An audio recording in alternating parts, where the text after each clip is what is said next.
Thank you for listening to this podcast from TRE, Talk Radio Europe, your voice in Spain and around the world. For more information, please visit TRE.radio. Discuss, challenge, inform, comment, viewpoint on Talk Radio Europe. Giles Brown. Live comment and discussion with studio guests.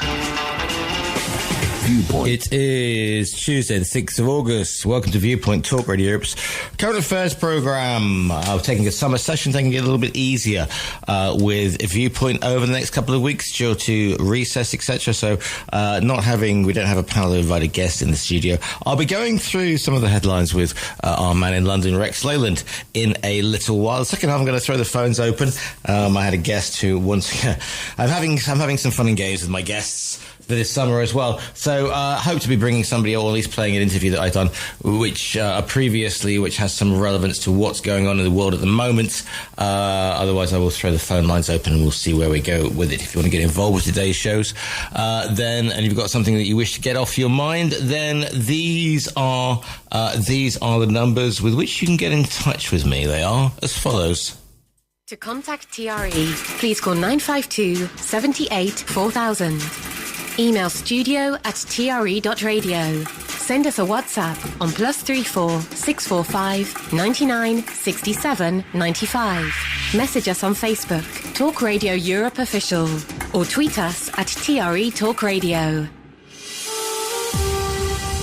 Yes, indeed. Those are the days you can get in touch with me. Going to be speaking with Rex Lane in a little while. Viewpoint with Giles Brown. To contact TRE, please call 952 78 4000. Email studio@tre.radio. Send us a WhatsApp on +34 645 99 67 95. Message us on Facebook, Talk Radio Europe Official, or tweet us at TRE Talk Radio. But first, let's have a look at what's making the papers this morning. What's making the front pages of the papers this morning? Looking at my screens. Thank you very much indeed. This morning's papers are as follows. They will be when the machine boots up. Here we go. Thank you. Express leads with Met Commissioner Sir Mark Rowley dodging questions about police handling of the riots across the UK. The Eye leads with a warning over a lack of police officers to handle the disorder. Too scared to leave our home. That's the front page of the Mirror in relation to the rioting across the UK.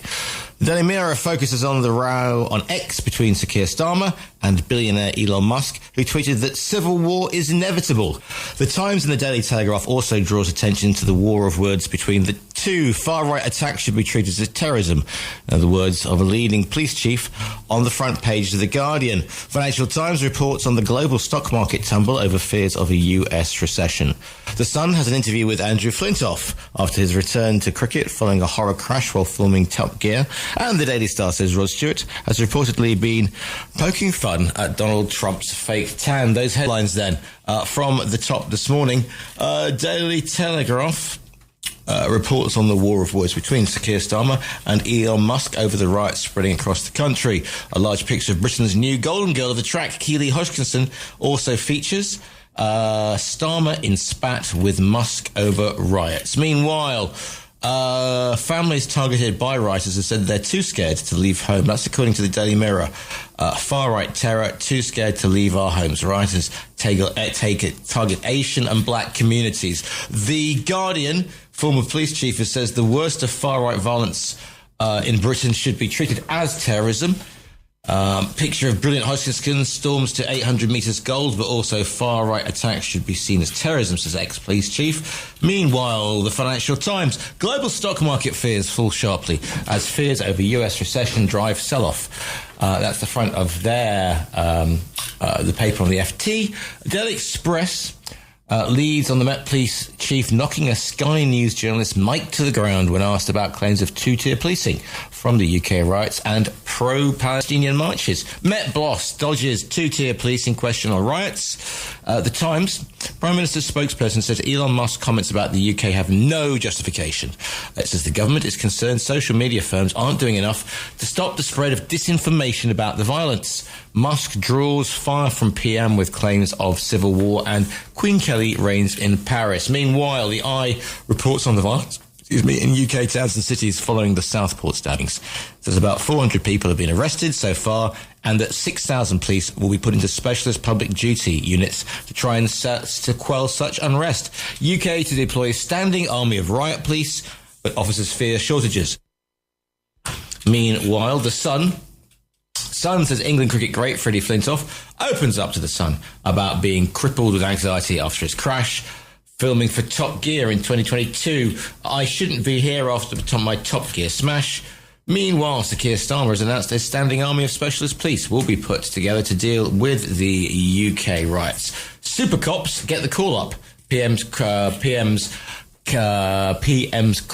on rioting thugs. Meanwhile, Tinderbox Britain, says the Daily Mail.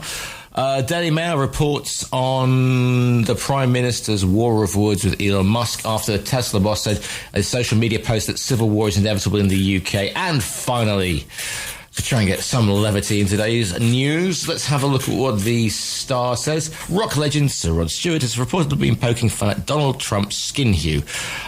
Do you think I'm orange? Sir Rod upsets Trump camp with fake orange stage skit. Tango Wars. And those, for better or worse, are your headlines on this Thursday, the 6th of August. To contact TRE, please call 952 78 4000. Email studio@tre.radio. Send us a WhatsApp on +34 645 99 67 95. Message us on Facebook, Talk Radio Europe Official, or tweet us at TRE Talk Radio. Talk Radio Europe, the English language information station, has kept audiences informed and entertained for over 15 years. Join the thousands of loyal listeners who tune in to TRE every day to catch up on Spanish news in English and specialist programs covering subjects of interest to expats such as financial and tax advice, health and Spanish law. TRE, 15 years in and still going strong. Discover more about TRE at tre.radio. Talk Radio Europe. There are many reasons why people won't be comfortable being as connected as they are. The Remix, a recap of the best interviews of the week.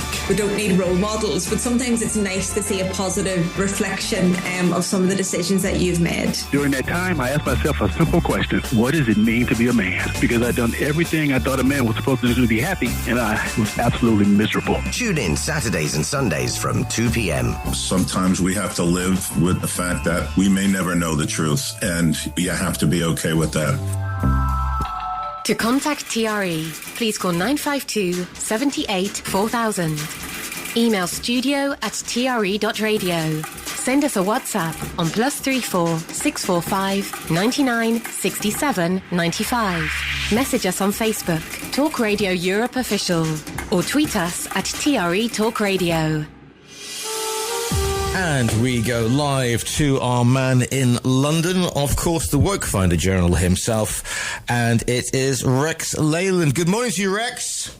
Good morning, Giles. Good morning, Spain. How is everybody there today? Well, everybody's feeling an awful lot more secure than perhaps you are in the UK if we're looking at the front pages of the papers. I would agree with that, Giles, totally. I saw somebody sent me a clip of some poor woman being kidnapped by some immigrants, and the police dealt with it within less than 5 minutes. I don't know if it was true, but I think it's doing the rounds. Yeah. But anyway, massive news from here today or yesterday. You may have read about it. Huge, huge news. Right. We have a Banksy just across the bridge on the wall of, well, people think it's a printing works. Right. It's called the Caxton Plate Print Works. Oh, yeah, I know. I remember it. But between you and me, they don't print in there. they make the best guns in the world, according to a friend of mine who's an American gun collector. Right. And he said that what they make secretly behind those small windows are the best guns. I think they're pistols.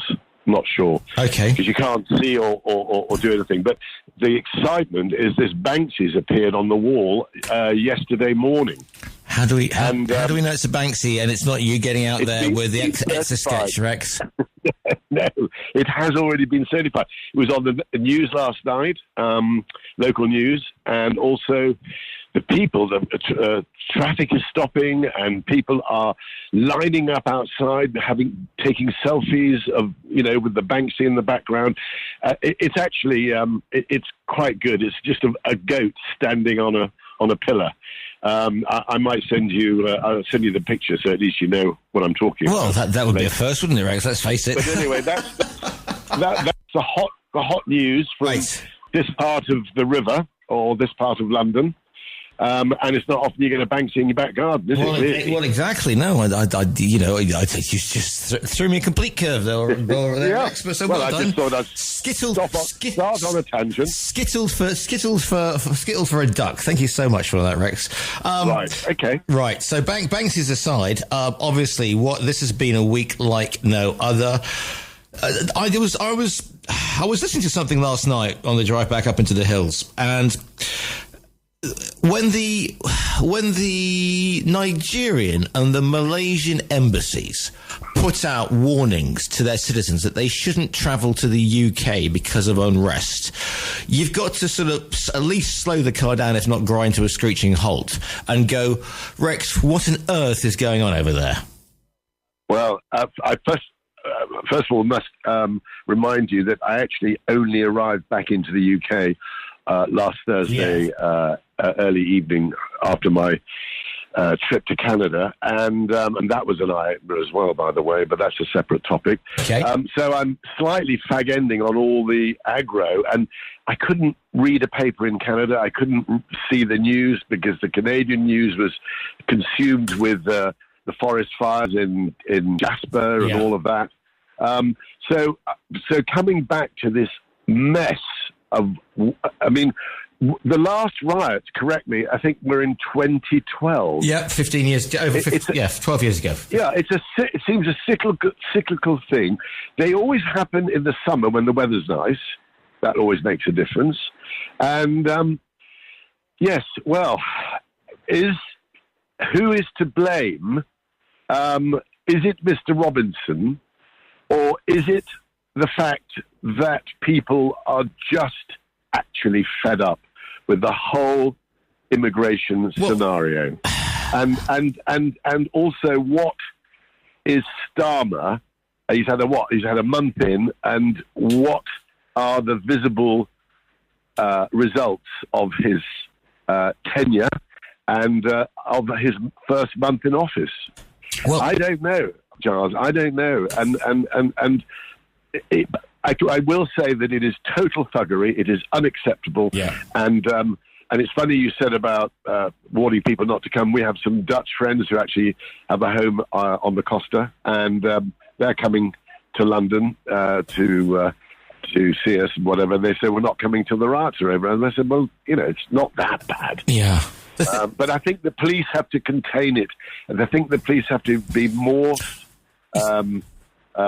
powerful in the way they police. You see, the thing is, Rex, and I was looking at a couple of bits and pieces on this, including, it seems to have taken root in what you could call some of the red wall places, like I don't know, Rotherham or whatever. Yeah. And Tamworth, and Stoke-on-Trent has been affected by that, which is an area of urban poverty. Again, a big red wall thing. And they've seen, and we saw the scenes in Middlesbrough. And Middlesbrough was perhaps the most uncontained. And I really felt for the police there, which was a situation where they are trying to police a volatile situation, as volatile and constantly fluidly changing street battle, basically, with the potential to go off massively at any second. Yeah, and I remember when I interviewed Mark Fuller, and he was the police officer who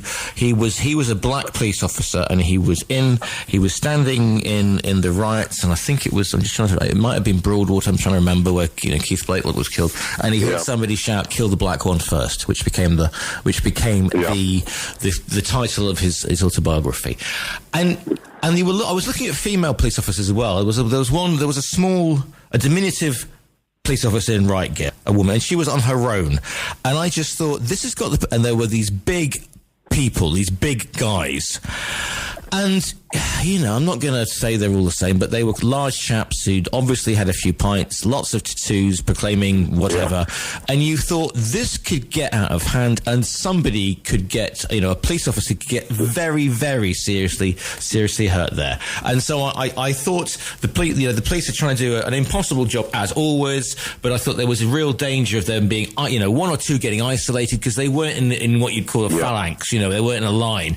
And when you see, and I'm sorry, this is going to be my, I know you're going to have a go, right? But this is just me warming to my task, all right?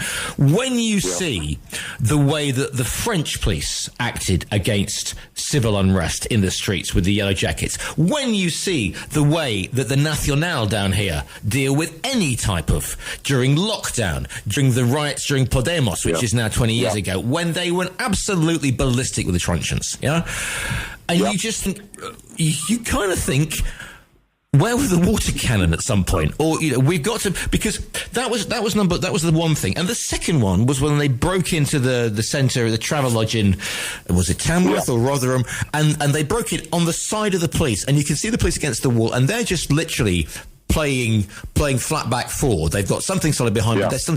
And they go into that, and they've got no idea, A, what's coming out, fire extinguishers, but B, what could have gone on in that? Imagine you're in. If you're, and I'm not going to say whether you should be there correctly or incorrectly, you're waiting for the system to process you, and suddenly all you hear is noise. Maybe you've got small children with you. Maybe you haven't. But you hear that kicking off. You might think that you are about to be burnt alive in your hotel. And I just thought I just thought, Rex, and we can come on to what is behind this or whatever. But you just think, my goodness, I know it's summer and people get carried away in the summer with too much alcohol, but my goodness, Reg. It was... Rex, sorry, Rex, I'll get carried away myself there. Yeah, it was shocking. I think another salient point, other than the policing, and by the way, you're spot on about how, should we say, the Continental Police deal with unrest. I think we're too lenient. I think we're too kind. That's why I said at the very beginning that the police need to change their tactics and they need to be much more forceful. And of course, the other thing that they're battling against is the fact that everybody's wearing a mask. And in the good old days, you could, of course, recognize everybody because they would wear masks. Now everyone wears masks, so it's very difficult to pick on the culprits. Somebody suggested that the police should be spraying dye over the protesters so they could always be found and arrested later. But I think that the police are at a terrible disadvantage at the moment, and I know that they were reviewing it yesterday. I thought what was shocking on the news last night was the Ghanaian family who were sitting there innocently in their home, and then the window, their sort of front room window, got smashed, and they feared for their lives. I mean, that is the most appalling thing to happen in this country. And of course, Giles, you did hit the nail on the head a moment ago when you intimated that when these rioters go through the back streets, they leave the main area, and the police are not in the back streets, and that's where, of course, the aggro is happening, and the damage and the destruction and the absolute lawlessness of these people. And this is England. This is the United Kingdom. We don't and should not be behaving like that. It's just beggars belief. And the last part of the rant is the age of these rioters. They're majoritively young. They either go to the very young, or they're all in their late 60s. and as you say, with the large bellies and lots of tattoos. Got a call. I'm going to take some calls on this one, Rex, if you don't mind, because I thought we might get it going. So here we go. Morning, caller. You're live on TRE. What's your name? Where are you calling from? What's your summer viewpoint, please? Yeah, hi, Charles. It's John and me. Oh, hi, John. Good. Glad that you can join us, because I was looking for some expert opinion. Yeah. I mean, my expert opinion is on the investigation side rather than on... I've never actually been, up front line in a riot, but I've investigated the Tottenham riots in the Blackwater Farm, which we vaguely mentioned. And just a couple of points. On the thing about wearing masks, you can actually... I was looking at the news or whatever, the live, whatever. A lot of those guys could actually be identified by their actual clothing. By their what? Sorry? The clothing. By their clothing. The clothing. On the Tottenham riots, we had a problem. We had 400 and something photographs, and the problem was proving the person in the photograph was the person we arrested, because people were actually saying, "My God, he looks like me, doesn't he?" So it's almost impossible to prove. In one case, we were trying to prove that this guy was the guy, and we got various items of his clothing. Like I can remember the inside lining of his pocket was tartan, and there were 12 or 13 different points in the thing, and we recovered the clothing from his house when we arrested him. And we were hoping that we'd go to court and he would fight it, but to prove that, or to accept that you could prove somebody's identity by items of their clothing, like you do with the fingerprint. You have to prove there are so many points on the fingerprint which are identical with the ones you've taken from the suspect. You can't just say that's his fingerprint. But unfortunately, the guy he pleaded guilty, so we didn't have the opportunity of proving our case in court. So that's one thing. The other thing is just a couple of things. You mentioned a water cannon. Water cannon can't effectively be used on the streets in Britain because the roads are too small to use them, like Paris with big wide boulevards and so on. Yes, you can do it there. And also the amount of water actually in a water cannon is relatively small amount. I went to a training centre in Greenwich where they were actually practicing, or they were trying, experimenting with a couple of water cannons in a public order training centre. And the result was that they said they're a waste of time in London. Another thing, police women, unfortunately, used to be police women, and they actually dealt with women and children and were actually excellent at doing their job. And then when equality came up, they suddenly became police officers. So now they had to stand in the front line alongside their colleagues. And it's a ridiculous situation of equality, because how can you have a 5'4", slender-built woman standing next to you trying to protect a 6'2" police officer? They're all going to protect the police woman. Yeah. And that's where the whole thing tends to fall down. Equality. Police women should be police women, not police officers. And just finally, I'll say, is that from my experience of the Tottenham riot investigation, most of the people in that, although they use the excuse that somebody, a black guy, had been arrested and some woman had died, that she actually died about 4 miles away from the Broadwater Farm Estate. And the Broadwater Farm Estate, they were actually organised to actually have the riot at I think it was called Electric City, where they were all goodies to actually smash the windows and steal.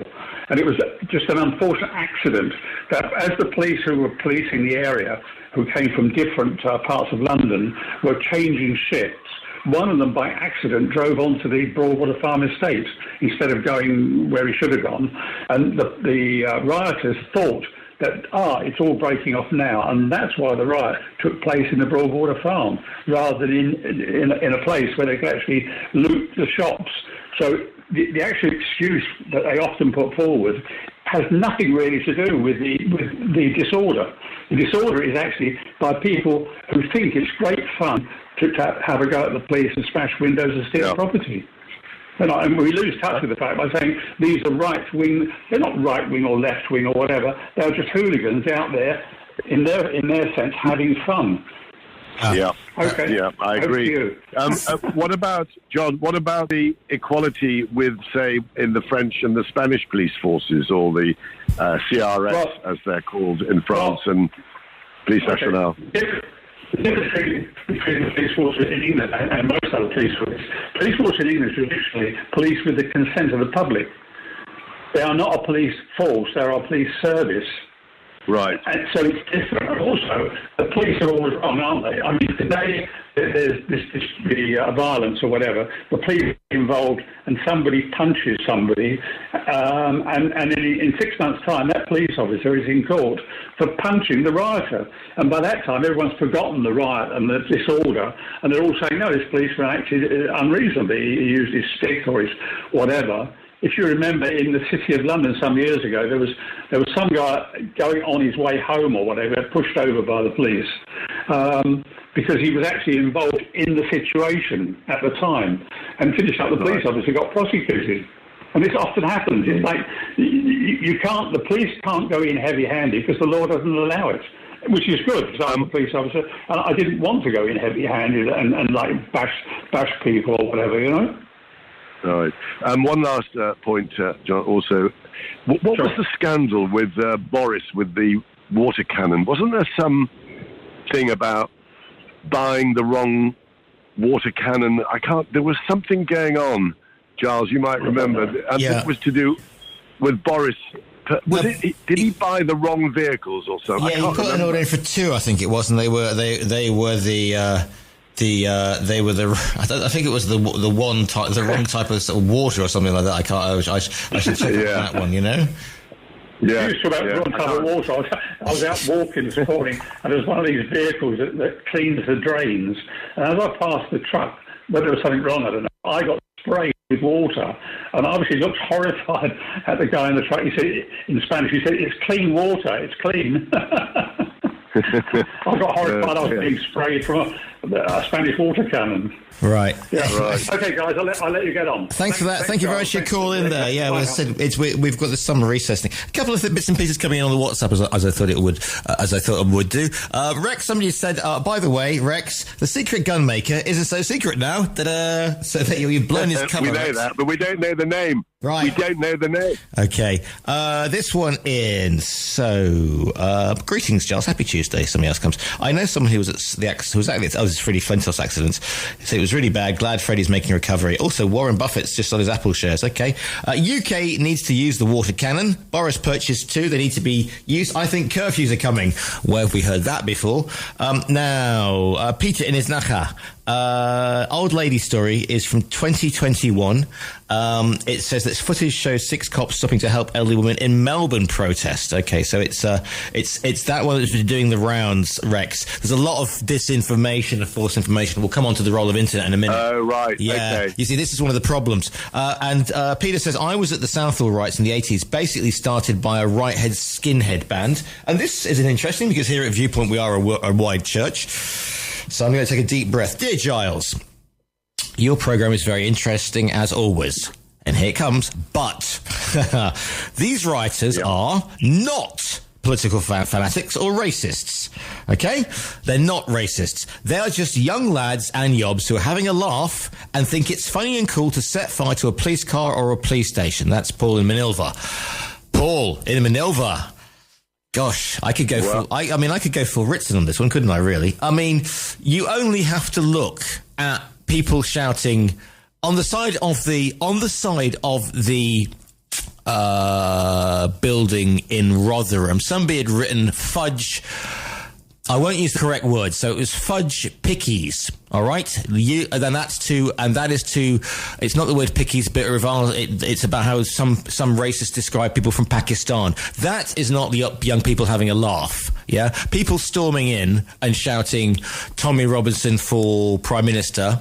You know, I have to say that you'd have to say this is not young people having a laugh. And here's the other thing, Rex.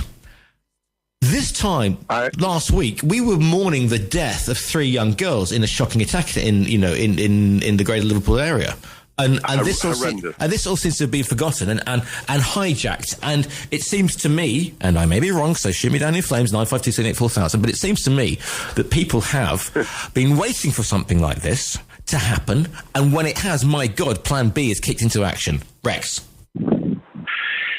I think you certainly have a point there. Of course, as John just mentioned anyway, that, a lot of young people going out and just having a laugh and doing a bit of thuggery and turning over police vehicles or whatever. That's what we did as youth, wasn't it? I remember you and I outside Mottcombs turning over the unmarked police car. You know, I mean, come on. Yeah. Actually, I'm going to Mottcombs today. Are you now? For lunch. Lovely. Anyway, listen, so the point is that is it really politically motivated? Is it a sign that a lot of people in the UK are fed up with the immigration situation and just need an excuse to kick off? Is it that somebody said yesterday that Starmer should recall Parliament? Farage said Starmer. He shouldn't recall Parliament because he is going to be shot down in flames you see, by the opposition, because he's so far not handled it very well. I mean, I don't envy Starmer. I mean, he craved to get into office. He's now in office, but he didn't think it was going to start like this. I mean, what a shock to a new government after so many weeks in power, and the country is starting to disintegrate. Yeah, so you think it's shocking. You'd think there was some right-wing media people, if you're a conspiracy theorist, at play, and also when you suddenly get Elon Musk, who is behind one of the going, the UK civil war is inevitable. I mean, Rex. That was totally unacceptable. Right. He should keep his nose out of our politics. He's running this platform called X. Yes. You know, we don't go round sabotaging his Tesla factories or his Starlink satellite, which I ordered a Starlink satellite kit a month or two ago for use on the vessel, and it turned out to be not as effective. He'll be watching you, Rex. Thought. He'll be watching you. But I know. But I thought that his behaviour was totally unacceptable, and quite honestly, Starmer, I think, retaliated, didn't he? And was correct to do so. Yeah. But I mean, I'm sure that some of your listeners will have an opinion on that one. Yeah, I mean, I mean, it's not his business. Why would he do that? And you know, he's selling cars here. He's doing business here. Why would he stick his oar in? If I was to believe in conspiracy theories, Rex, you might argue that, hey, you know, Sunak's being shot. You know, Sunak in the government, the Conservative government's had a massive defeat, right? Therefore, it's not good news for those of a right-wing persuasion, i.e. the papers, etc., who were saying, you know, look out for immigrants. You know, if Starmer gets in, taxes are going to go up, which is pretty much the thing. And obviously, looking across the pond, you know, I mean, possibility of Trump getting in, but those on the who in the States might think we don't want a left-wing British government. So therefore, how do we destabilise it? And somebody like Tommy Robinson, otherwise known as Stephen Yardley Lennon or whatever his name is a convenient fool, is a convenient front cover for these people because they think he's the man. You know, he's lying on a beach bed in Cyprus. As you know, I have a blog called Planet Marbella, and years ago I reported that he was in Marbella, and somebody's obviously picked this up because my hits went through the roof because everybody thought he was in Manolo Santana's tennis club, right? But you know, he can be the poster boy. He can be the rallying point for the disaffected, and I use that word because otherwise I'll get taken off for swearing. And all eyes are on him. But you could say that insidious forces, if you were of such a bent, are mobilising this because Starmer's been in there for a week, for basically under a month. He's not prepared for this. This is supposed to be the quiet time of the year. This is supposed to be exactly. And the reason that the people want, or Farage wants, who also should have known. Well, I was going to come on to Farage because some people are wanting to blame Farage. Well, yes, on this one. But I mean, he wants. You see, if he recalls Parliament, if Parliament all go together, that's a crisis, right? And suddenly everybody's going, Starmer can't handle it. The government's thing, it will add absolute accelerant to what's going on, which social media has done. If you've got a fire, you throw petrol in it. If you've got a situation, you throw the disinformation that were doing the rounds within hours. I mean, I remember people I know looking at going, oh, blimey, he came over on a boat. This was a migrant who came over last week and he's killed 3 girls. Boom. Yeah? And people should have a bleeding good look at themselves. But if that is the only way that you can get your information, then you are going to have this situation kicking off whenever any tragedy happens, even if the family are saying not in these girls' names. They don't care. Rex. Yeah. You're absolutely right. But I think with Farage, I don't think this could be pinned on him in any way, shape or form. But, of course, you're absolutely right. If Parliament is recalled, then undoubtedly Farage will be there, as what was described as the fox in the chicken house. Some of them described Farage and his 5 fellow MPs. But sadly, Giles, I was out of the country when the Tommy Robinson demonstration took place, so I wasn't au fait with exactly what happened. Okay. But I think today, I don't know what's scheduled riot-wise for today because I haven't yet seen the news. I'm sure there's an app for it. Racistriot.com. You can find it. You'll be able to do that. No. Really? Oh, my tongue was so far in my cheek it was licking my left ear. So, but no, I do hope that this is short-lived for all the obvious reasons, and I do feel for the police. I think John made some very good points there when he on his call earlier that and looking at their faces on the news, and some of them with blood and cuts, and police women with blood and cuts. I mean, this is not the society that we are. No, we're expected to live within. We are hoping that that these thugs are brought to order, and if that means stronger policing, then we must have stronger policing. To the lines I go, Rex. Morning, caller. You're live on TRE. What's your name? Where are you calling from? What's your viewpoint over summer? Morning, Giles. It's Peter. Hi, Peter. Good morning. Hi, Peter. Here we go again. Right wing. Growing up, I always thought right wing was people that would be favourable of militarisation of the police forces, baton charging people, kettling people, refusing people to protest, moving people on, water canning people. That would be pretty right wing as far as I'm concerned. Very right wing. So all these people stand up and saying that these are right wing thugs are advocating right wing measures to curtail it. And again, we're always talking about the symptoms and never about the cause. And the elephant in the room is immigration. No two ways about it. And we've discussed on this radio on numerous occasions, and not very long ago, about sustainable tourism.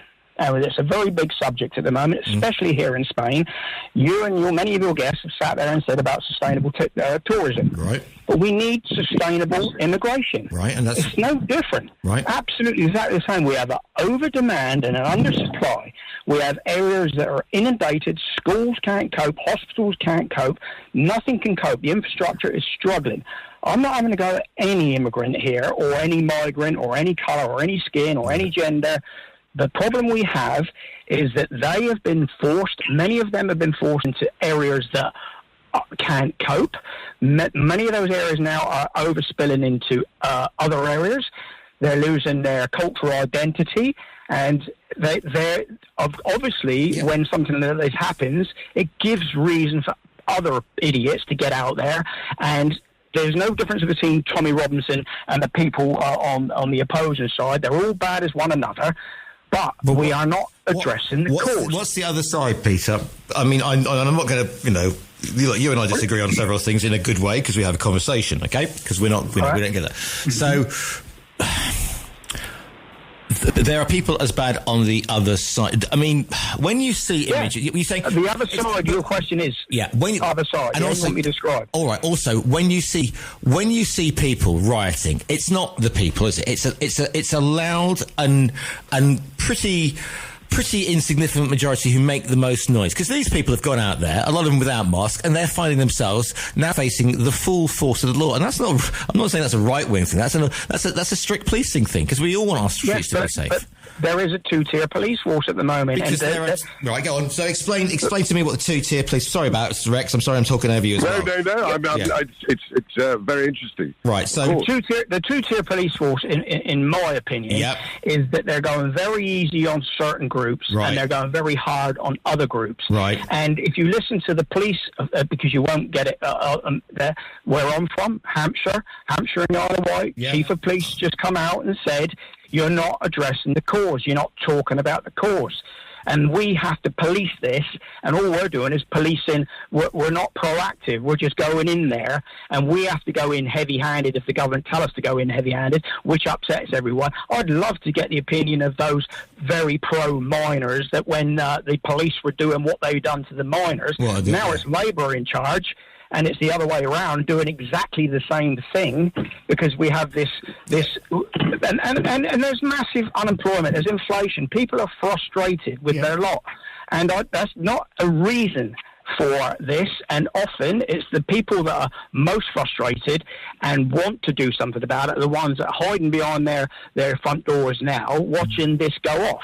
And they're the unfortunates. And again, on both sides, there is perfectly good people that have come in on the migration. They're trying to make a life for themselves. They're trying to get into the community, but they're unable because of the system, and the system is broken. And until we discuss this, sit down and discuss it, you have to have managed migration. And as I just said, make the argument, as you and Alpha, I listened to you the other week talking about sustainable tourism, about not enough property. It's exactly the same, Giles, isn't it? Yeah. There's exactly the same. There's too many people demanding too many things that there is not enough to go round, and there is too much stress on the system.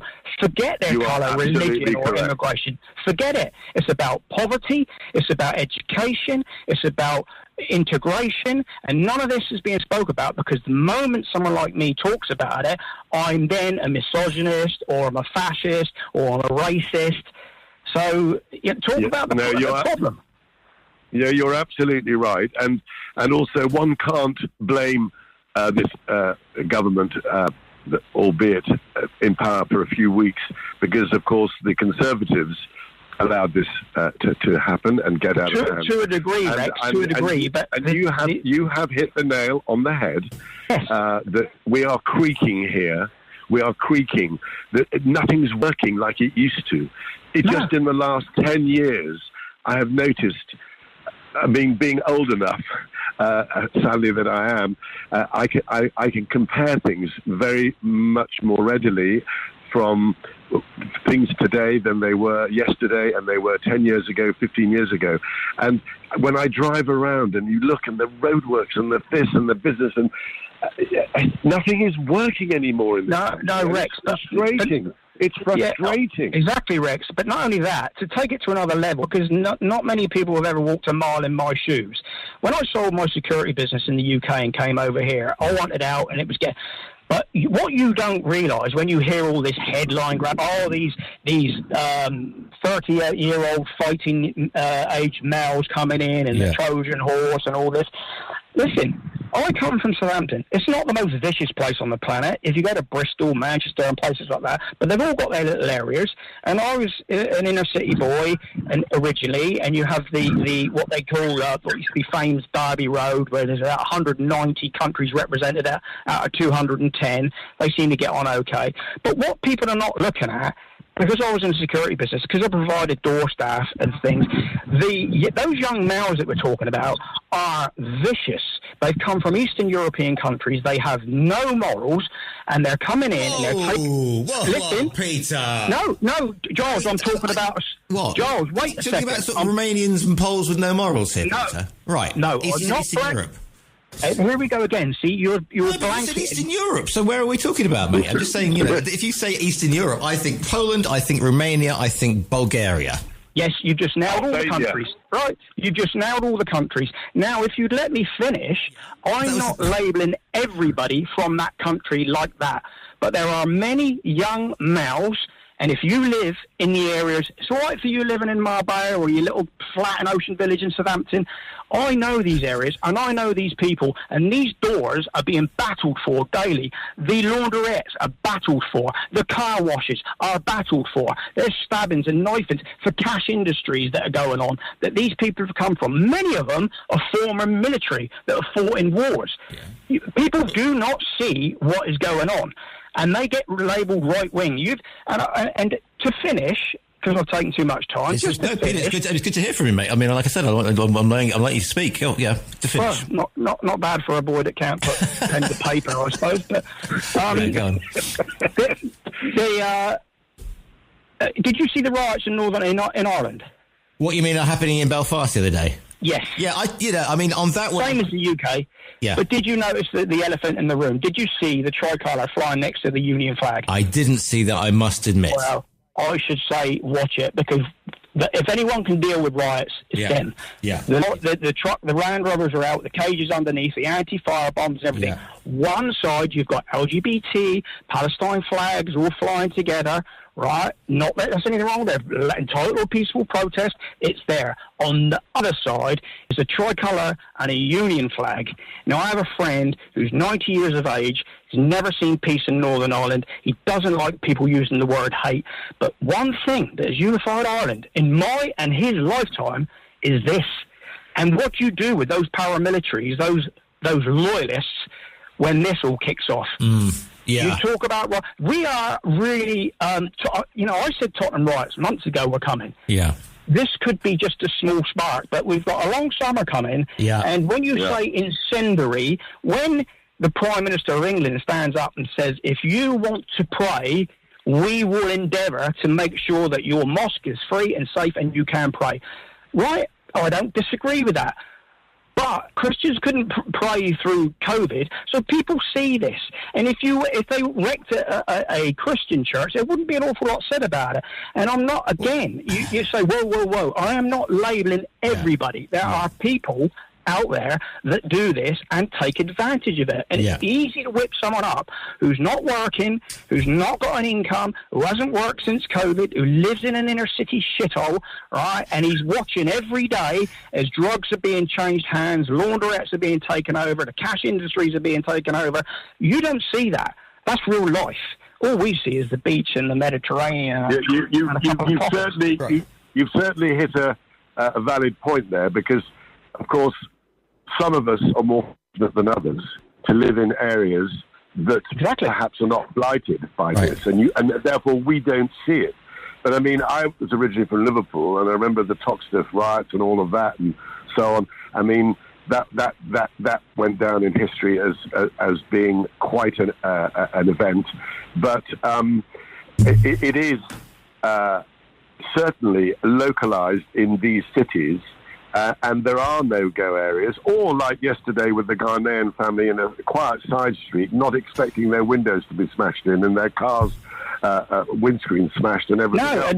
Nor should they, Rex. Nor should they. Correct. Right. So something's gone wrong there, and exactly.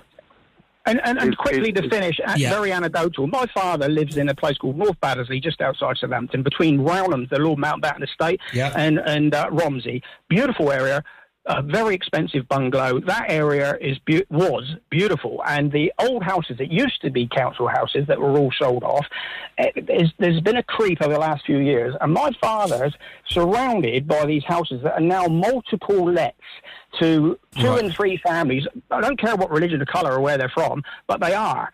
And there's massive, and the infrastructure can't cope in the small village type with a single shop. It can't cope. The schools are overwhelmed, these small village schools. People do not see that. It's just about the headlines in London. Got to go to a break because I'm going to run out of time, but thank you for your call in there, Peter. Thanks very much. Viewpoint with Giles Brown. And always live, always lively. Well, the mark of an interesting show is the time is flying by, and the time's absolutely flown by this morning. Rex, I mean, I know you're busy, so we only got you for another 2 minutes, so just let me know what... The missiles and the England flying by. Yes. But no, it has flown by. So Giles, to sum up, basically, my trip to Canada was for family marriages. Yeah. There were 2 back-to-back. But you mentioned in the break about Canada and the politics. Yes, I did ask a few locals about Trudeau, and it appears that he's not popular, and there is trouble afoot. But, of course, Canada is a very, very unusual country. Other than the weather being topsy-turvy and the forest fires, the Canadians are a very charming people, but they do have an odd way of conducting their lives. Don't upset the Canadians, for goodness sake, Rex. Come on. They don't give a damn. And I love them for it. You know, the way they dress, the way they behave, always charming, you know, always absolutely faultless in their manners. But they are an unusual lot. And I must say, I really enjoyed it. I really enjoyed it. Talking of an unusual lot, we're just talking about Mottcombs and the street party. Is it almost time? Is it almost time for that event? What, the Mottcomb Street Party? Yeah. I think it is. I think it's sometime this month.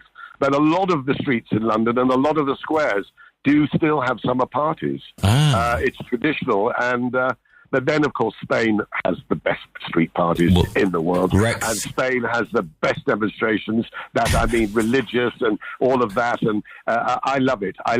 And you think of all the different events that happen in all the different cities of Spain. We're going to run out of time because the bongos are coming. All the best. Goodbye, Giles. Goodbye, Spain. Rex Leyland, Rope Finder General. Thanks, And indeed. Bye. Thanks, Rex. Speak to you later, of course. Right, going to the news and then back for the second half of the Summer Viewpoint.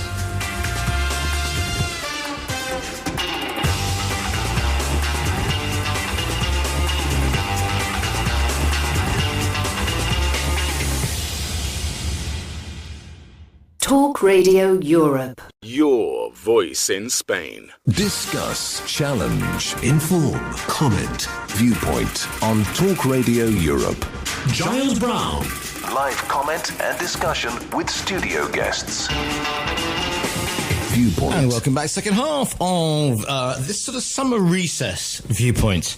We're taking things a little more easy. I'm throwing open the phone lines though, for anything you want to discuss about your particular viewpoint. Rex Leyland sends his finest regards as he goes off to inspect the Banksy across the river from him, and get ready for the Mottcomb Street Party. Oh, the memories! Of course, most of London is now pedestrianised, so it's not quite the same when you're having to dodge black taxis and whatever down at Mottcomb's. 952-78-4000 is the phone number. studio@tre.radio is the email. The Facebook page is Talk Radio Official. You can WhatsApp me on +34 645 99 67 95. Palestine vacuum, that's what the Times said. As well as rebuking the far right hooligans. We're talking about, of course, the incredible, and I use that word advisedly, scenes in the UK. So the Times has said that Keir Starmer's government must undermine their cause by tackling the UK's flawed immigration system. It is Rachel saying this because it's sort of, they have inherited this from the previous government, of course, but they're going to have to do something pretty quickly, and they weren't expecting this tsunami of rioting and then copycat riots as well. Financial Times is talking about this tumbling stock market and global stocks. Senior analysts quoted as saying the market moved from warm summer's day straight into autumn. Also, Guardian reports that Italian designer label Dolce & Gabbana has provoked the anger of the RSPCA with its latest product, perfume for dogs. Fefe takes its name from the four-legged friend of the label's co-founder, Domenico Dolce, but the RSPCA advises that for dogs, strong-scented products such as perfumes or sprays should be avoided. They're building a Dolce & Gabbana villa complex in Marbella. And now Versace have launched one, and I think Fendi have got houses coming, and Lamborghini are launching a house range. The thing that makes me laugh about Lamborghini having a house range is, of course, if you know you're motoring, you know that you can't see out the back of a Lamborghini at the best of times, so presumably they're all front-facing.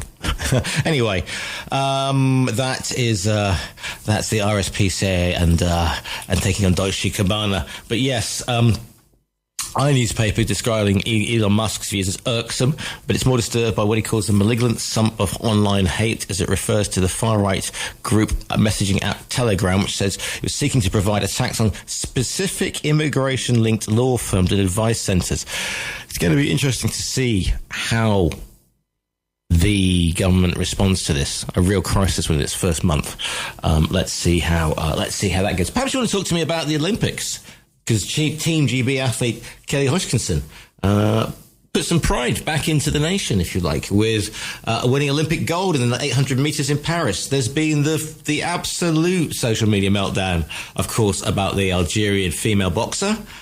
And again, that went around social media and everybody, quote unquote, piled in. You can tell me using professional parlance here, saying that she was a man. She wasn't a man. It's just her chromosomes, etc., etc. And pictures are surfaced of her being of a child in Algeria, or perhaps they had been doctored fake news. Who knows what's true? Who knows what's fake?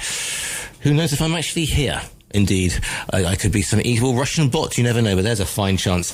If I say I'm going to stand on my soapbox and start singing the No Pasaran, etc., etc., you know it's really, really me. And a very good friend of mine this week came back from Nicaragua and bought me a Sandinista T-shirt.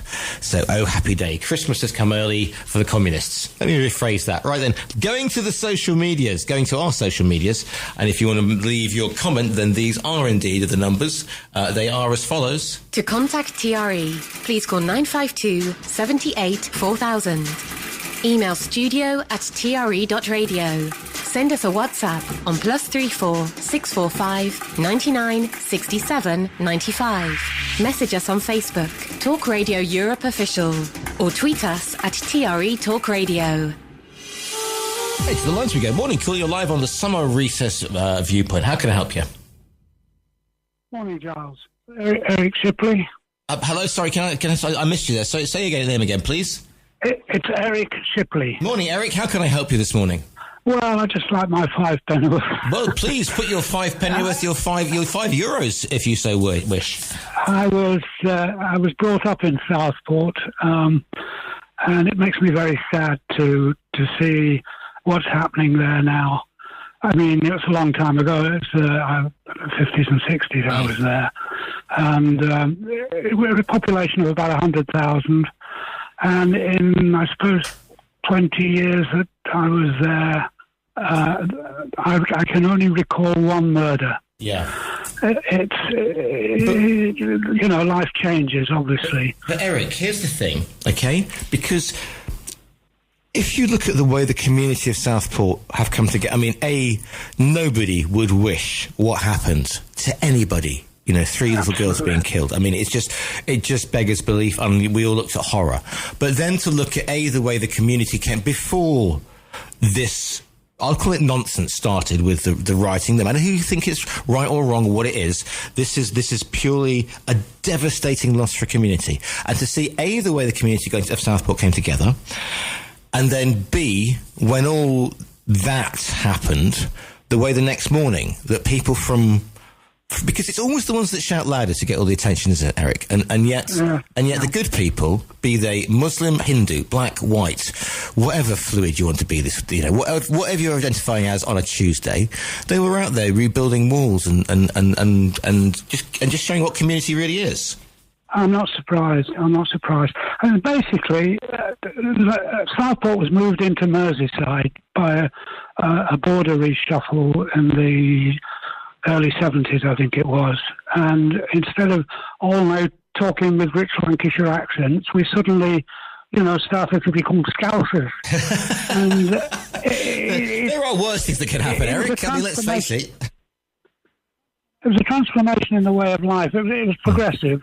Yeah. And, fairly insidious, but it has taken place, I think. But it's nice to hear that they still have a good community there. Yeah, I mean, and this is the thing. I mean, a lot of people have been waving flags and saying, "Oh, well, it's different cultures coming in, and multiculturalism has failed." Well, the UK is one of the more. I mean, we live in Spain. We are our own culture, and the Spanish have very gracefully received us.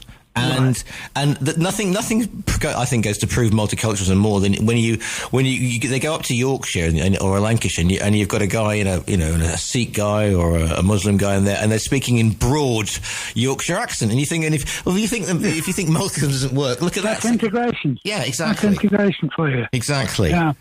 Well, listen. But we spent 20 years in America, and so I'm taking a lot of interest in what's going on there at the moment. I'm watching stuff on YouTube, MSNBC, NBC, CNN. It's multicultural. It's just not an issue, really, apart from Trump sticking his oar in about Kamala Harris being... turning black, yes. But did you hear the gales of laughter that greeted him on that one from the? Absolutely. But it's the same with everything he says. But there are people there, not well informed who, unfortunately, take everything on board that he says. That's sad. But America is basically a melting pot that the UK and could well do to copy if you can possibly get people to do that. I mean, you might argue that the UK is perhaps more multicultural because there are. I mean, people always say, there are no-go areas in the UK, but I mean, in the States, the projects of Chicago and certain areas, would it be absolutely no-go? And I'm sure certain areas of the Deep South aren't particularly good for anybody whose skin isn't whiter than white. But you look at the TV presenters, and they're multicoloured, various shades. Yeah. And it just goes without saying, it's never an issue. Indeed. You listen to what they have to say, and that's the thing, not to decide what their background is or whatever, Well, Eric, listen, thank you for phoning it and getting your 5 penneth in, because it's a 5 penneth well spent, I think. Okay, thanks very much. Thank you for the call and have a lovely day. Take care. Bye-bye. 952 78 4000 is the phone number. studio@tre.radio is the email. The Facebook page is Talk Radio Official. You can WhatsApp me on +34 645 99 67 95. If you want to get your 5 penneth in, we will accept other currencies. I'll take 5 centimes, I'll take centimos, I'll take €5, I'll even take, 20 duro if you need to. Then I'll give you those numbers one more time. To contact TRE, please call 952 78 4000. Email studio@tre.radio. Send us a WhatsApp on +34 645 99 67 95. Message us on Facebook, Talk Radio Europe Official, or tweet us @TRE Talk Radio. Good morning to the Baroness of Brighton. Stocks always tumble. Here we go. She's been consulting the Nasdaq and the FTSE. The market doesn't move without Elizabeth in Brighton. She says stocks always move, as done for years. It's because the more experienced brokers go on holiday and the less experienced brokers take over and are a little unsure of themselves and are therefore more cautious. Once the more experienced brokers return, it will all balance out again. But of course, genius. Our little gnome of Zurich up there in Brighton. Or maybe it's Hove, actually. Anyway, stay safe, take care, lots of love. Good to have you with us, Baroness. Right, to the WhatsApps we go, and the following. I'm so glad I live in Spain. Yes, thank you very much. I think we can all... it's Good morning, Cookie, yes. Thank you for being there. I recognise the picture. Meanwhile, Johnson bought 2 water cannons in 2014. They were 24 years old, riddled with faults and needed a lot of work to make them roadworthy. Then the then Home Secretary, Theresa May, remember her, banned the use of water cannons in England and Wales. They couldn't find a buyer who wanted them. They were eventually sold at scrap at a £300,000 loss. So that's what happened to the water cannon. Anyway, many Tories, this is in from Sam. Good morning to you in Ibiza. Loving the project. Maybe Tories are disappointed at losing to Labour and they know how to pull a few strings to kick off a riot. Ooh, you said it a massive defeat. And anyway, none of us are blaming Labour for these problems now. This is all because of the Tories and the Brexitas. Now, that is a new word I haven't heard. A Brexita. So... I'm going to go live to the lines to find out if I've got a Brexito, or a Brexitito on me. Good morning, caller. This is the Summer Viewpoint. How can I help you? Hello, caller. No. And as my Welsh grandmother used to say, and there he was gone. Back to the WhatsApps we go. This one coming in. Can't be blamed on Farage, of course, because he's been sunning it up for years. Just look at Reform posts. Reforms have been relatively quiet, apart from, Lee Anderson making some, pretty, I was going to say some pretty obvious statements that he would kind of make. So, if these thugs are sporting swastika tattoos and making fascist salutes, they're not right-wing. Please leave off with the immigrant trope. I live here, an immigrant in Spain. Our immigrant problem is no worse than any other country. The rhetoric against immigrants is just being spawned relentlessly by the right-wing press, and uneducated people believe it. Meanwhile, Elon Musk has been speaking of this is the fact that he said civil war is coming. They love to have a civil war, don't they? Okay, talking about, that sort of thing. Oh, civil war. They're all saying it's pitting them against us. Morning, caller, you're live on TRE. Welcome to the summer recess Viewpoint. What can I do for you this morning? Giles, morning. Morning, who's this? It's Paul from Meath. Hello, Paul, how are you doing? Very well, how are you? Well, every morning I wake up, I turn on the news, and I just go, well, or was that effect? Well, I think it's a terrible thing what's happening in England. Those poor children that were murdered, and also let's not forget the other. Isn't that thing that the horrendous thing is with all this, we've lost sight of this catastrophe. Yeah, but you've interrupted me now. I've lost my train of thought. What I was going to say was it's a terrible thing what happened to those three little girls who had their lives cruelly taken away by this boy that's, his son, he's born in England, his parents are Rwandan. And also let's not forget the people, who he attacked who are critically ill, who will be scarred for life. And this is the catalyst that has caused these riots. Well, all these people that are saying, oh, it's the right wing, it's so boring. Why are people so brainwashed? It's not the right wing. Well, there might be some right wing people. People are fed up. You only have to look at the immigration into England by boats, right? It has got worse. People used to come through the tunnels. People used to come in on planes. It's a fact of life. You're not going to stop it. But the people that are pouring in on these dirigible, these boats. The ribs. The ribs, should we call them? Right? You. Well, I met someone who was a people smuggler years ago who did years in Belmarsh for doing exactly that. He was making a lot of money out of it. Anyway, the fact is, as we all know, and correct me if I'm wrong, the amount of immigration that's pouring in on these boats is just it's more people every year, and it will continue. I hate to say this to people, this will go up and up and up, and it will never stop. Because our governments in Britain are all totally corrupt, as we all know. I don't know, is it part of their plan? Every single one, you can look back through history, recent history. Oh, we're going to put a stop to this. We're going to put a stop to this. And every time, it just gets worse. And so now, the culmination of that is you've got people going, because of this, what happened to these poor young girls in Southport, is people have they had enough? A lot of people are going, well, this is England. And as your people say, I've lived all over the world. I lived in New York. New York is built on immigration. It's totally multicultural. Yeah. So Spain is, so's England, so's the whole of Europe, more or less now.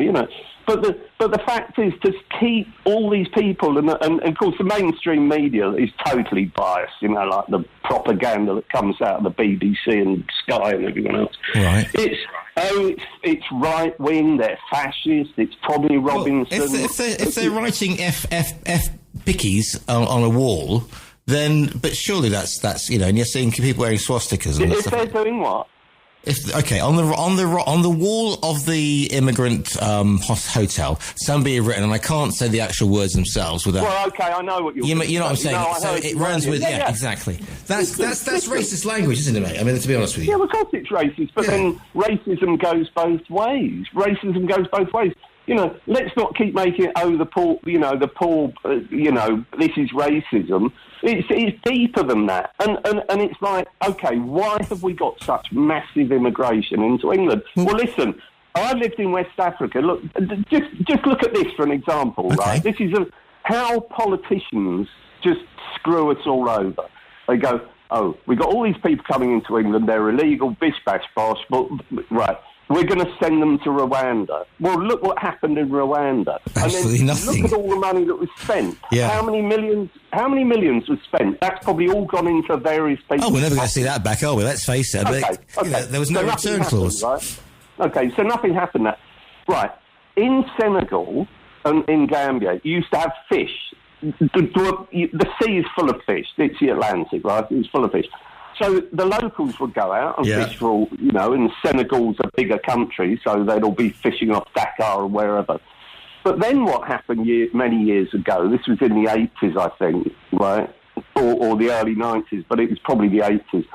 The Dutch government went and said, we'll commercially fish, right, with all their, the huge ships they have, the whatever you call factory ships, right? So they take all the sardines as far as you can see out to sea. So then, of course, all the poor old Gambians and Senegalese go out in their pirogues, the little coloured boats they have. Well, of course, I used to sit on the beach and watch them pulling in tons of fish and what have you. Of course, now they're having to go out, 10 miles, 20 miles, 30 miles. Well, those boats aren't made for that, and a lot of them drown. Right. They come back. So what happened, the point of my story is, the fish get taken to Holland, processed, canned, the sardines come back and are sold in the market in Dakar, right, which people can't really afford because they're so expensive. But in the old days, you would go and buy fresh sardines, which was almost the staple diet of the Senegalese. And so they've got no food, they've got no work, they've got no, and so they're all pouring over here, because I know Senegalese people here, I talk to them, right? And so to solve the problem, we're going to send them to Rwanda, we're going to spend millions.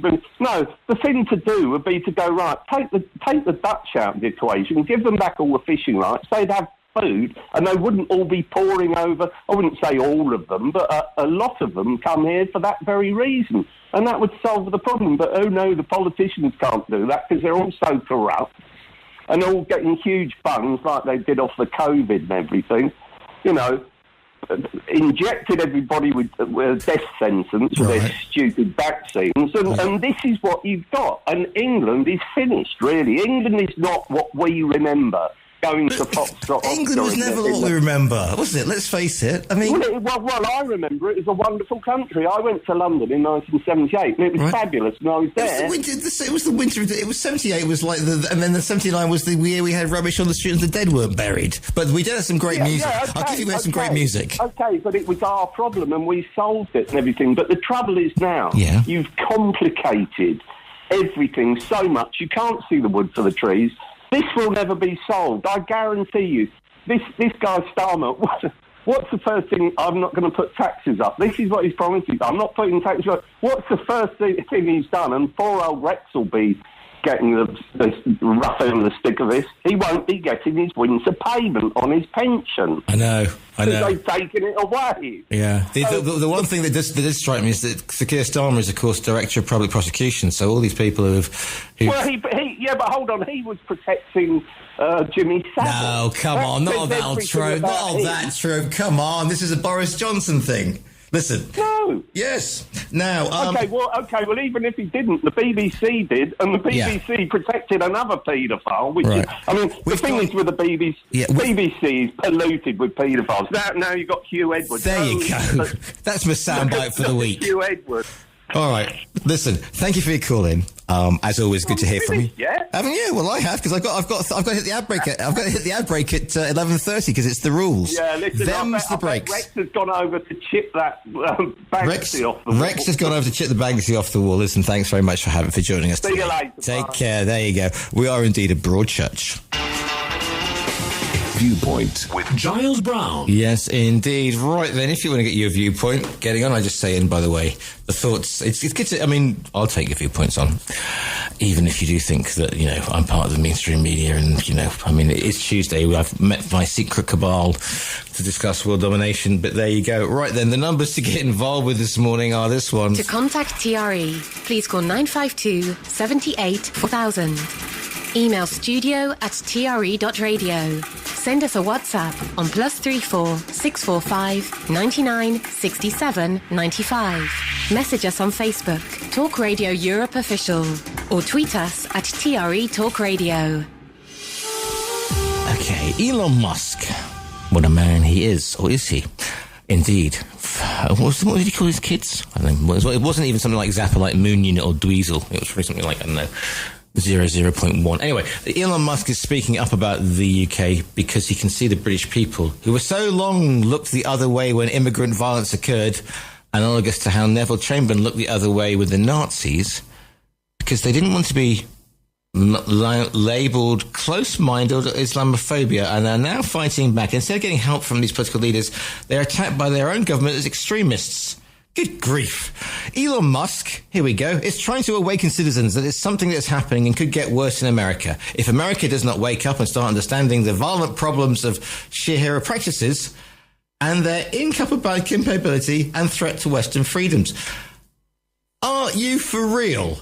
I mean, really? I mean, really, really, really? That is one of the most bonkers things I have ever read. I mean, if you think that Elon Musk, who was turned Twitter. You see, Tommy Robertson wasn't allowed on Twitter because of the incendiary. And the idea was, it's like, I thought the whole situation, like Rex was saying, I saw a woman being kidnapped and thrown into a van. No, she wasn't. It was 2021. It was in Australia. Yeah, everybody piles on. Everybody assumed that this murderer, this kid, this not 18-year-old as he is now, had come over on a boat the week before, and he hadn't. But it was used. And the reason that was spread is because people weren't checking like they should do on social media. And Elon Musk is the worst. Is absolutely the worst. And if you think that the Western freedoms are being threatened by, and I'm sitting to you, and here we go, stand back. I'm sitting in a studio in southern Spain. Yeah, Andalusia. Right, 3 points for getting where the name comes from. 700 years of Arabic culture, medicine, astronomy, astrology, irrigation, farming systems, poetry, architecture. Need I go on? Whilst most of the Visigoths were sitting in mud huts wondering which flea to eat for dinner, these people were aligning with the stars. If you really seriously think that Shihiro, that you are about to be underneath a tsunami thing, and Elon Musk is giving you the shining light of freedom, of Christian values. Right. Meanwhile, I'll just leave that for Stephen Ritson to continue with. This is the TRE Olympic baton relay. Over to you, Stephen. Meanwhile, good grief. Hi, this is from Matt. Hi, Giles. Good show. Well, we'll see. Change that. Migration to the United Kingdom, thank you, was a good idea for the 60s and the 90s. Work could be found. Yes, of course. I mean, it's Windrush. Since 2000, and an overload of migrants without passports. On top of that, the lack of funds in the UK and cutbacks in policing, etc. Hospitals and surgeries stretched to breaking points and no solutions anymore. Take a look at Arndale Shopping Centre. In the UK, and you'll see hordes of ethnic minority groups. You just mean groups, not hordes, please. That's, ethnic minority groups with nowhere to go, no money, no hope and no passports. That's enough of seeing the Brits in La Cañada and La Trocha, just living on benefits from the taxpayer. Thinly described as government money. This violence and chaos has been brewing for the past 10 years, and the army and water cannons will be the next step, unfortunately. Good luck to the UK. The thing that if you live on social media, and I have been accused of being a bot because I spend so much time on there, But you see all this, and you go, you just think, do I really want to come in and do a show like this? But then you see social media shows the good side. I mean, apart from us saying people rebuilding walls in Stockport, because if you throw bricks at a mosque, I'm sorry, but you're going to get the full force of the law. If you throw bricks at a church, if you throw bricks if you burn a library, in my case, a much worse assault or effect, then you deserve the full force of the law. But to say large hordes of ethnic minority groups, and it's when they say. I mean, I know that Peter said that young men are fighting against, and I respect Peter because he knows of which he talks. But if you've walked from Syria, you're not going to be a toddler. And that was one of the things about, when we said immigrant kids, and everyone was expecting them to look like the Bisto adverts kids. Right, Corley, you're live on TRE. Welcome to the Summer Viewpoint. Morning, Giles. It's Sharon. Hello, Sharon. Hello. Well said. I've been quite critical of you in recent weeks, and just that was brilliant. What I know. You just said I used to go home and weep and cry and make Teddy's fur all soggy. But what people are also forgetting is, for me, I just think this is a right-wing mob acting up in part because we've got a Labour government. Why haven't they been doing this? They did it in 2011. I'm aware of that. Yeah. They've had 14 years to do this? Why now? It just seems very odd to me. But the other thing is, our children have suffered enough with poverty and going hungry to bed and all that sort of thing. And what is it doing to our children? They're on their school holidays, for God's sake. Yeah. They're seeing all this. What an example to set to our children. I just can't. I got on a thing from a police officer serving up, and he's up in Northumberland, and he went down, or no, vice versa. He was in Nottinghamshire, and he went up to Northumberland, I think. And he said there were literally adults saying, "Go and get stuck in," and it's a mob. Yeah. I always remember this thing. I mean, literally 30 years ago, because I was working at the Mirror, and England had played the Republic of Ireland, and there were disgraceful scenes when England fans started throwing chairs down on the Ireland fans beneath them for no reason whatsoever, and shouting. Yeah. No, the good old days. The good old days, exactly. Yeah. And they got one of these, and of course it was in the early days, just before smartphones, so they got one of these in quote-unquote supporters on TV, and he was there with his hoodie, and he was like, and they were saying, what did he do? And he was like, I don't know, just got carried away. This skinny face, and I will use this word advisedly, runt, a real sort of like thin streak of persistence, and he just got carried away, and that is the thing with mobs, they get carried away, and it's an opportunity to let off steam. But the problem is, as I said before, if you were trapped in a building with a baying mob outside, if they suddenly decided to it's frightening. Of course, it's frightening. You don't know how there was just one example. I think they were white people as well. I mean, they're upsetting their own. I mean, they're so racist. It's not true, and they're upsetting their own white compatriots. There was a lady who was frightened by the mob. Her husband had gone out, and she had to make a beeline for a threat to a friend with I'm going to bring a cat into this jar. Oh, you marvellous. That's what we were missing. She had to flee with the cat cage and her cat to somewhere safe because of the mob surrounding her house, and go to safety until her husband got back. I mean, what are they doing? These are ordinary people. We don't want this. I mean, that's just fun. I just wonder. They're all like sheep. They all follow each other. They've got no brains of their own. They follow each other. It's nothing to do with deprivation. They've been deprived for the last 14 years, so why start now? I don't get it. And a lot of these people, I'm sure a lot of these people have got good jobs and they're being well paid. Not all of them. I'm not saying all of them. I'm just saying many of them will have decently paid jobs, and they're just doing it for the hell of it. And I think in part because we've got a socialist government and they don't like it. But that was the whole... the football casuals of the 80s, of which whatever. And they were people who used to work in the city, and at the weekend they'd go and have a dust-up. Exactly. That's my point. Yeah. That is exactly my point. Yeah. But just quickly, on the flip side of this, I've just been sent some images of Muslim young men of fighting age making cups of tea for police officers. So, it's the good and the bad. Yeah. You can focus on this and you can say, because the despicable Lawrence Fox, who is, has gone on about, he's getting on this thing and he's saying, oh, well, it's about time, Starmer's come down on the sides of those who have been raping white girls for years. It's not true. He hasn't said anything. He hasn't had time to do anything yet. Well, yeah. Well, this is the perfect storm, and this is why people are piling in. And that's when you think, hang on a second, this has been planned for a while. They were just looking for it. They were just looking for a spark, and social media has acted as the accelerant. In the same way, if you throw gasoline, petrol on a bonfire, that's an accelerant. Absolutely, and also the number of police officers who are being injured. I mean, that job isn't the easiest of jobs at the best of times. Who'd want to be in the police force now? Frightening. Listen, Sharon, always good to hear from you, and have a good rest of your day. Have a good summer. Take care. Speak to you soon. If you want to get involved with the show, here the number again.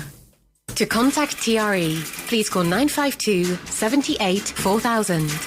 Email studio@tre.radio. Send us a WhatsApp on +34 645 99 67 95.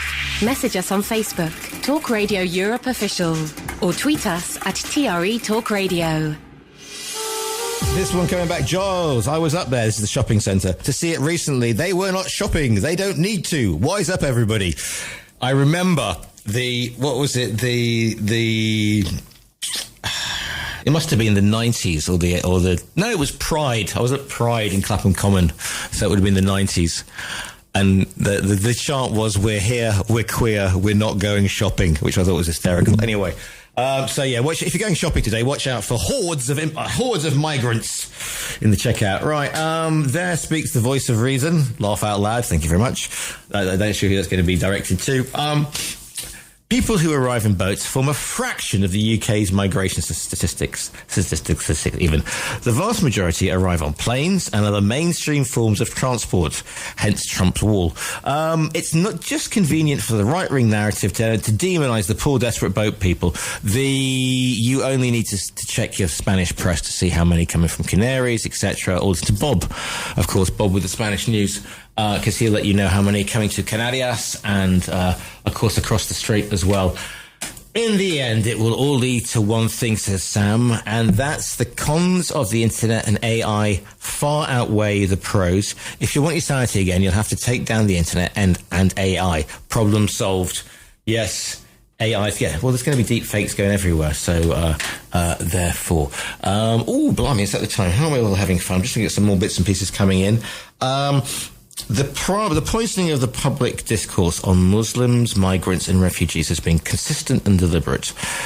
An anti-Muslim agenda is being pursued by some in politics, the media and some think tanks, and we have to be brave enough to call it out. They have created the climate that we now see play out in our towns and cities. They are as much to blame as the thugs on the street.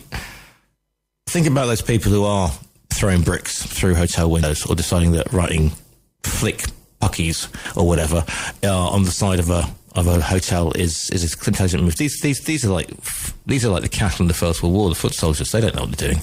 They don't know where who they're being directed by. They haven't got a bleeding clue what's going on. And the other thing is, it will be if this keeps going on, somebody's going to get killed. I mean, 3 girls have already been killed, but it's nothing to do with what's going on at the moment. But a police officer is going to lose their life. A police officer will be killed, or somebody will get burnt to death in a hostel or whatever, or some idiot will think it's a great move like they did before and drive into a crowd of people outside a mosque. That happened, or vice versa. Some poor guy or girl will get attacked or get caught in the crossfire. That's what's going to happen, people, if they don't take control of this. And, taking on to Keir Starmer, he is the Director of Public Prosecutions. He is going to have a crack at this. And you are going to see people's lives. There's 600 people, I think, at the moment are lined up for this, and it's going to change their lives. Morning, caller, you arrive on TRE. What's your name? Where are you calling from? What's your viewpoint, please? Hi, it's Paddy Harrison here. I've been listening to the show, quite a bit of the show this morning. Yeah. And same as I was sitting in a bar here in Mallorca having lunch yesterday, And it's shocking the number of people who aren't willing to actually condemn this specifically as right. I'm risk. The incidents that have been happening. You've dropped out a bit there. Sorry, can you go back to the beginning? Hello. Hi. Who are just doing this terrible thing. Now, all of your people on the show have not also. They also condemn Muslims for not condemning atrocities, etc., etc. Now, these people, your guy Max, he wouldn't agree with you. I was listening to him. He wouldn't agree. He was so hesitant. He'd be out there with the rest of them if he had half a chance. I could see it in him. I can hear it in his voice. And he agrees with them. I can tell it. And it's very frightening that these people are apparently educated are not disagreeing categorically with what's going on. I just find it shocking. If you're of the generation of I am, you remember the Anti-Nazi League and the stuff that we used to do against... Totally. Yeah. Totally. I despise it. I used to have to argue against my father, who sounds like Max, you know what I mean? He never stopped. Rex, yeah. You know what I mean? And the rhetoric that used to come out of their mouths, and it was I've never stopped it all my life, and I'm 64 now. And I still feel exactly the same thing I felt then in the 80s, in the late 70s and 80s, as I do now. It's not changed one iota. But the thing is, though, I mean, would you not agree that social media has created a platform to fuel this? Oh, God, yeah. Yeah, totally. And like Tommy Robinson, all those morons, you know, they just couldn't wait for this. They just couldn't wait. And Farage, he's just the bloody same. He's identical. He's just the same. He'll be laughing behind his face, going, "Oh, this is perfect. This is absolutely perfect." You know. Anyway. There we go. No, listen. As I say, a lot of the people. There's only yourself who I agree with your sentiment entirely. Okay. Thank you very much. Unfortunately, we lost a little bit because you went for a tunnel or something at one point, so we lost it. But we got you at the beginning, and then we lost you for about 30 seconds. But absolutely get where you're going from on that. So thank you very much for your call in. Always good to hear your voice on Viewpoint. Thanks. Bye-bye. Bye-bye. 952 78 4000 is the phone number. Viewpoint on Talk Radio Europe with Giles Brown. Yes, indeed. This is coming from the secret barrister. He said, free legal advice. You don't have to attend a riot to be prosecuted for conspiracy to riot. You don't have to be present at a terrorist incident to be guilty of encouraging it. A lot of Twitter warriors will be getting some unpleasant knocks on the door over the coming weeks. And this is, I mean, I'm just thinking if you're just... Max, please stop sending me this stuff. Right. I think Farage started all this trouble as a job creation scheme. Let's now employ migrants to tidy up. All these idiots won't do it. Can't be blamed on Farage. Of course, he's been stirring it up for years. Just look at the reform posts. The thing is, though, I mean, Nigel Farage wanted to call them to recall Parliament. And this is the other thing about he's saying, well, the police aren't letting us know what's going on with the stabbing. Well, of course, it was in the middle of a police investigation. They don't release information. But it ties into the narrative that you are being kept in the dark by the puppeteers, because we need to know exactly what's going on. So, you know, in the same way that a bunch of people attacked a paediatrician's office back in the day because they thought it was a paedophile. Anyway, in North Bedfordshire, Yarlswood Centre was burnt down and it was helping the immigrants, but two of them set light to it. Oh, gosh, you can't help these troublemakers. Max. You know, yeah, okay, whatever, mate. Anyway, 952 78 4000 is the phone number.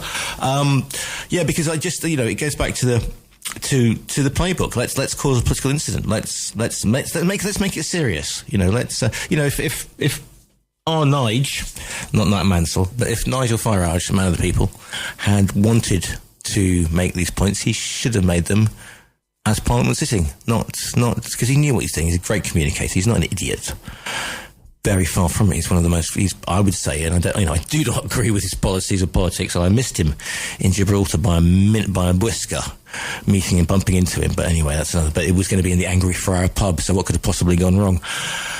The clues in the name. But he knew what he was doing by making those comments. And if he was to recall Parliament, then it would be seen as Starmer backing down to recall Parliament on Farage's thing, and that would give Reform, even though they got 4 million votes in the election, that would give them a platform, if you like. To the lines we go. Last 8 minutes of Viewpoint.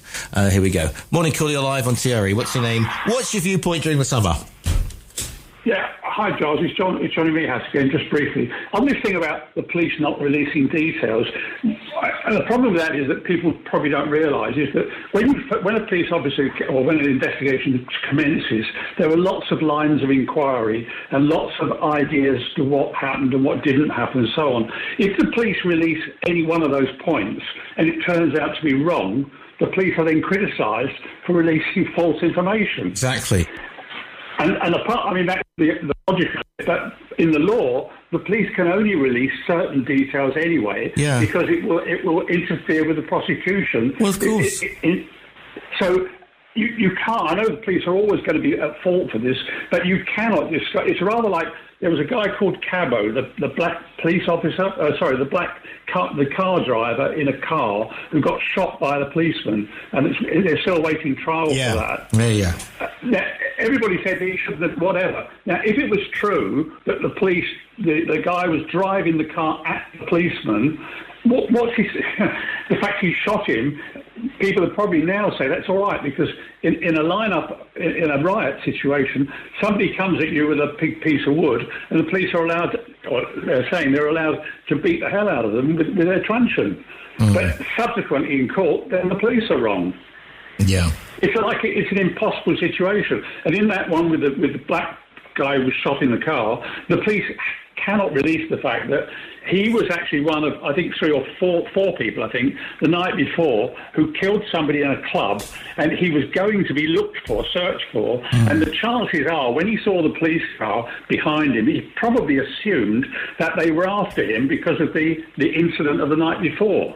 The other 3 did get arrested and charged. The problem with, if you see, the police released the name of the Southport guy, because the 17-year-old, because there was so much going on. It was a completely made-up name, and so they were trying to nip this one in the bud before it got too. No. It wasn't the police. It was the trial before it. Sorry, not the police. It was until it went before Daily Mail, wasn't it? Yeah, you're right. The Daily Mail. Only the judge can allow the release of a juvenile's name at any time. But they were petitioned by the Daily Mail, weren't they? This was the thing. It was a petition by the Daily Mail for the name to be released. But it quelled an awful lot of things, because it proved that this wasn't a migrant. Somebody had been claiming asylum and just got off a boat. This was a 17-year-old from Rwandan parentage. Charles, it hasn't really made any difference, because all the people who wanted an excuse to go out and attack the police and burn the cars and smash things up are doing it anyway. Yeah, exactly. And one of the things I tend to object to, and I've looked it up in a dictionary, this extreme right wing, and unfortunately they qualify for that description. But unfortunately, to most people, right wing and left wing, it's either Tories or Labour. Yeah. And when they start saying extreme right wing, people are thinking, it's the last government. I wish they'd choose some other word and just say they're violent thugs. Well, because they're not left or right wing politically, because I wouldn't think any of them ever voted in their lives or would know how to vote. Well, this has been used by groups to propel themselves into, if you like, it's built upon itself. It's propelled by a small but significant group of far right people who have used this as an excuse. And let's be clear about this. This is kind of been building for some time. It's not just about what Southport. As the callers have been saying when coming in today, there's a feeling amongst people that there's a problem with migration, which is being fed by certain groups, which is being fed by certain media. And that's why this is built to this perfect storm as we come into summer, which is always rioting season. You would know that from your time in the police. This is the time of the marches especially in Northern Ireland. I couldn't believe seeing a march the other day. It's all because the weather's good. In military terms, this is prime campaigning season. So here we go, and it's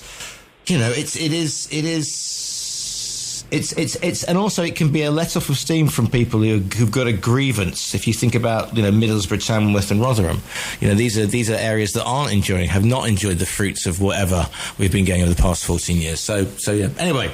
Thank you for your call, as always. Take care. 952784000. This in Farage is part of the problem, along with many other far right-wing activists who can constantly spout about such hateful stuff regarding nationality, religion, gender, sexuality and age.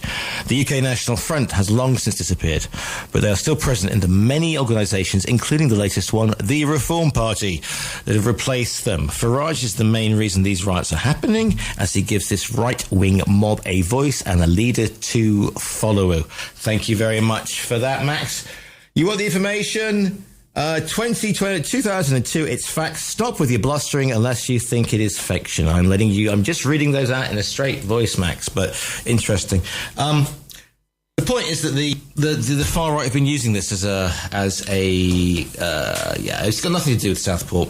It's got nothing to do with what happened in Southport, but they've used it to try and amplify their grievance and amplify biblical views about these things.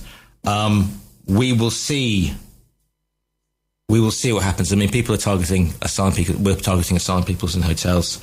And it's the language that I heard on the footage was, I thought was racist, far right, xenophobic, rhetoric.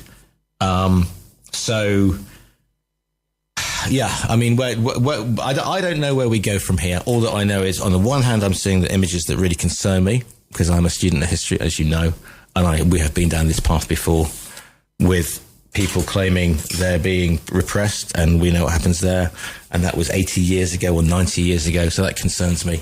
And small sparks can lead to bigger flames, but at the same time, I have been heartened, by the way, when people say we have no community, there is no multiculturalism, it is a broken system, and then you see men and women from all faiths and religions and sexualities, whatever you want to call it, getting together to rebuild stuff.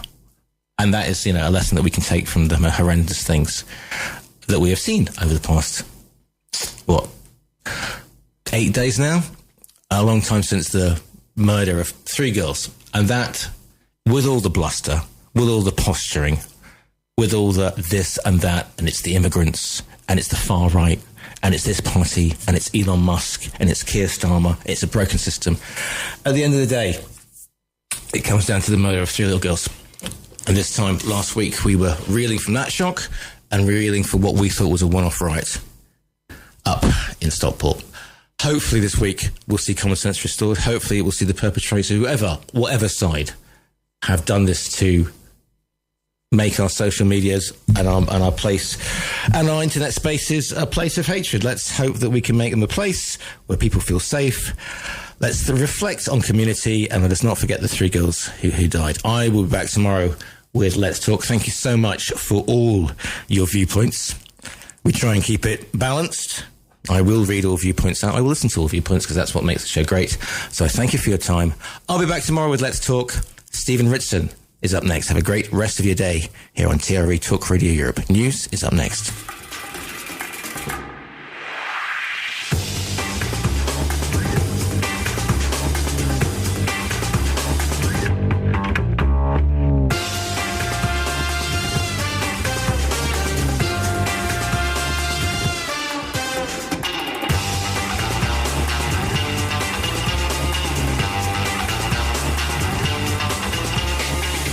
Expressed on Viewpoint by invited studio guests and callers do not constitute an opinion endorsed in any way by Talk Radio Europe. You've been listening to a TRE production. If you've enjoyed this program, there'll be another episode waiting for you next week, right here on this platform, where you can also access our extensive back catalogue of shows and interviews. For more information on our live programming, social media channels and apps, and how to contact Talk Radio Europe, please visit tre.radio.